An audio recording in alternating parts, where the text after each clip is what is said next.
Hello and welcome to Switch Mania. It's your boy Clarence and today is a special episode. So picture this. I'm just minding my own business, working on a regular old sales video when BAM! The Valkyrie Initiative PR team reaches out to me with an offer I couldn't refuse. They wanted me to promote their new game, the Excrawlers, and in exchange, they gave me not one, not two, but 3 game keys.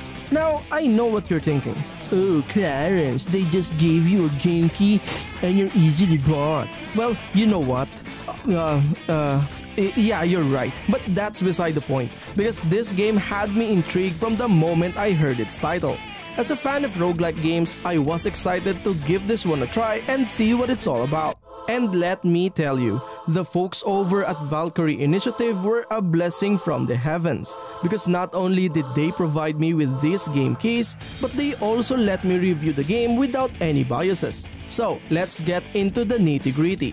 First things first, the Excrawlers has a suggested retail price of $7.99 in the Americas region and was released on April 26, 2023. It falls under the genres of action, adventure, and role-playing and can be played offline with just one player. The game was developed by Game Dynasty and published by the lovely folks over at Valkyrie Initiative. And if you're worried about download size, fear not. It's only 149 megabytes.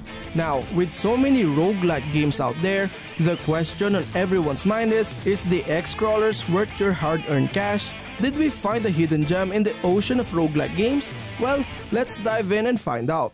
Oh, and by the way, I have some good news and bad news. The good news is we did a giveaway for 2 of the game keys. The bad news is, if you're watching this video now, you probably missed it. Whoopsie.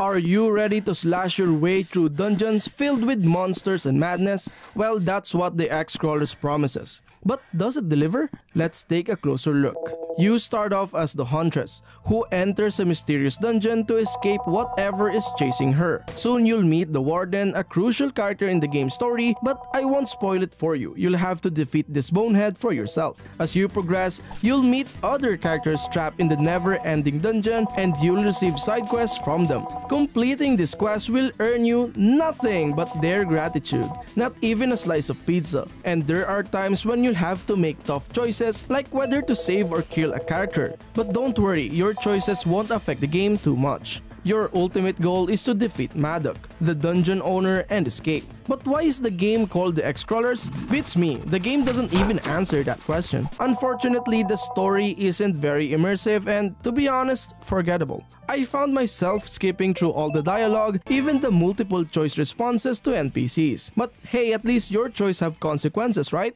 Well, not really.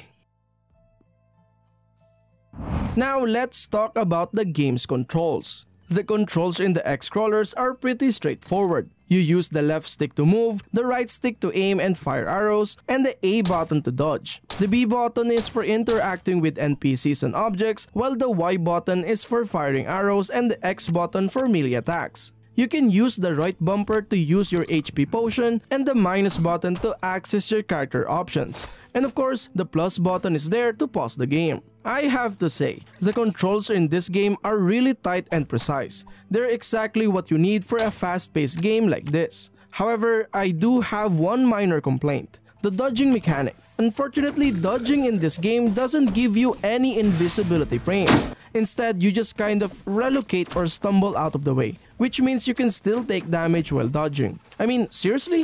What's up with that? Maybe it's just my tiny brain, but I can't really comprehend it.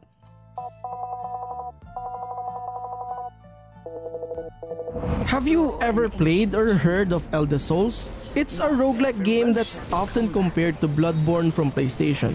Well, the Excrawlers is like the budget version of Elder Souls, but with added stages and enemies before the bosses. The gameplay loop is centered around dungeons. There are 6 dungeon rooms in total, with 5 normal dungeons and 1 final boss dungeon. Each of the first 5 dungeon rooms has 3 stages: exploration, survival, and of course course the boss battle. In the exploration stages, you need to reclaim 2 banners on the map and face challenges, like defeating a set of enemy waves. Every time you successfully claim a banner, you're rewarded with a special modifier for your character. These modifiers can be active skills, like creating doppelgangers, shooting fire arrows, or even explosive arrows. My favorite modifier is having the sword create a cleaving wave on every attack, which make your sword somewhat long range and more reliable than your bow. Next is the survival stage, in which the game will pit you with waves of enemies and you'll need to survive and defeat all the waves. And lastly, the boss battle stage, in which you'll need to defeat the dungeon's boss to progress to the game. One of the things I love about this game is that you can choose to clear the easiest dungeon and grind your level if you can't beat a dungeon boss. The game's difficulty is very friendly to newcomers, which is great because, let's be honest, some roguelike games can be really unforgiving. The character progression in this game is somewhat deep but not too complicated. You can level up and increase your stats or skill, which includes melee damage, range damage, max health, defense, critical rate, critical damage, bonus combo damage, and vampirism. You can also increase your titles or talents, which are innate abilities that you can't loot inside the stage. There's also a gem system that lets you equip gems you loot in dungeons. Once you have 3 copies of each tier, you can upgrade the gems to a higher tier. The maximum tier is up to tier 3. You can equip multiple copies of gems, which is useful for stacking up multiple tier 3 strength gems for big damage.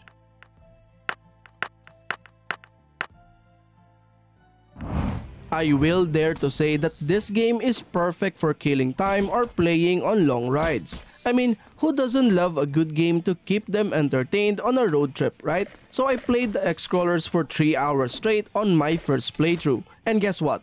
It only consumed 24% of my battery. That's pretty impressive, especially for a game that's as fun and addictive as this one. However, I did notice one major flaw that I have to mention. I noticed that when the map is large, the game seems to slow down. It's like the game wasn't optimized yet for larger maps, and it struggles to load too many objects and enemies. And let me tell you, this can be a real problem, especially when you're trying to dodge attacks with split-second timing. It's frustrating when you're playing a fast-paced game and it slows down like that. So while the Excrawlers is definitely a fun game with a lot of potential, there are definitely some issues that need to be addressed. But hey, if you're looking for a game that keep you entertained on a long ride, this could be the one for you.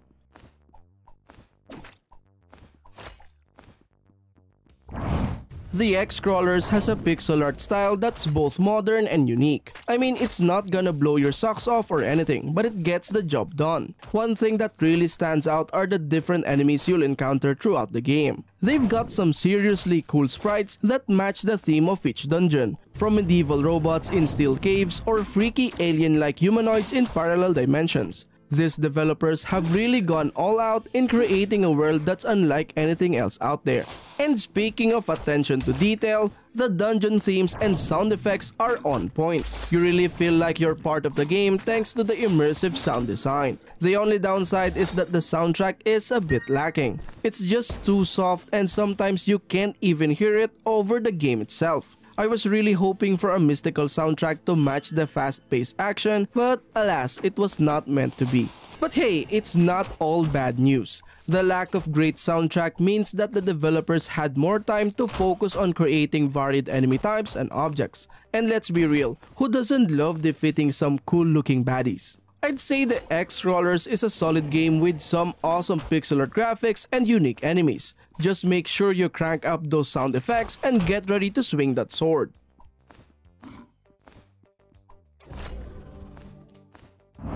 I gotta say, after playing and finishing the game, I have some mixed feelings about it. First of all, let's talk about the replay value. It's tough to go back and play again just for the story, but don't let that deter you from playing altogether. The combat and character progression are real stars of the show here. I mean, who doesn't love a good action-adventure game? It's perfect for those long rides or when you just need to kill some time. One thing I do appreciate about the Excrawlers is that it's newbie friendly. The character progression is straightforward, with easy to understand stats, abilities, and gem systems. And don't worry, the difficulty level won't make you want to pull your hair out.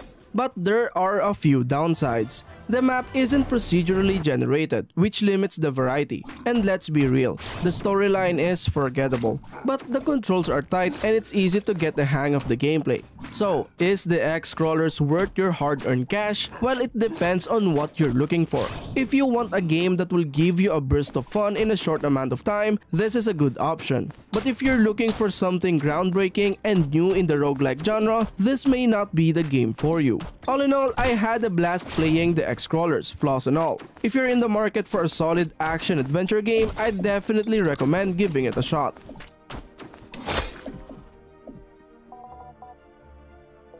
That is it for our game review. What do you think about the game? Comment down below your thoughts about it. I love to hear from you guys. Don't forget to hit the like button and subscribe to the channel if you found this video helpful. And as always, happy gaming.